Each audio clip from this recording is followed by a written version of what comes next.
I used to think haunted houses were just stories people told to sell tickets. Then I moved into the one at the end of Hollow Street. I lasted 11 nights.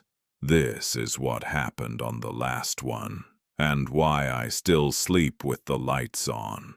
It was cheap. Too cheap for a 3-bedroom house with a garden and a basement. The landlord barely looked me in the eye when he handed me the keys. "Just don't go into the basement after dark," he said, and laughed like it was a joke. I laughed too. I shouldn't have. The first night, I heard footsteps upstairs. I lived alone. I told myself it was the pipes settling. Old houses make noise, right? But the footsteps had a rhythm, slow, deliberate, like someone pacing, thinking, waiting. That night I finally went down. The walls were bare concrete except for one spot, scratched into the stone, over and over, like someone had done it 100 times.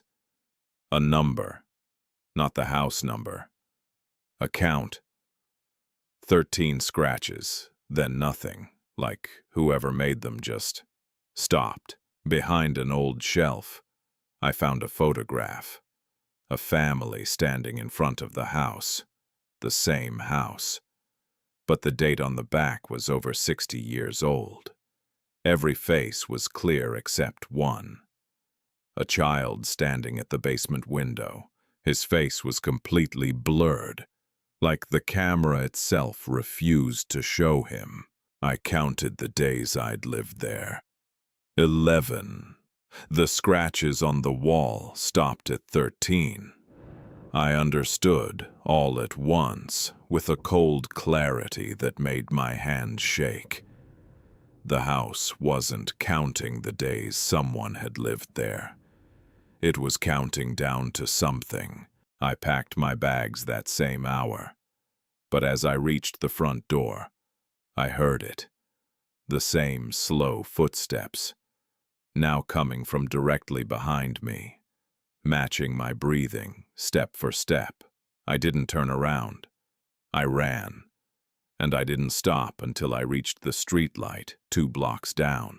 I never went back for my things. I looked up the house's history weeks later. 12 tenants before me.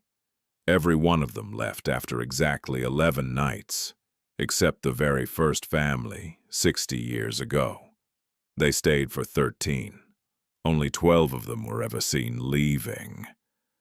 If you ever find a house too cheap for what it offers, ask why. And if someone tells you not to go into the basement, believe them.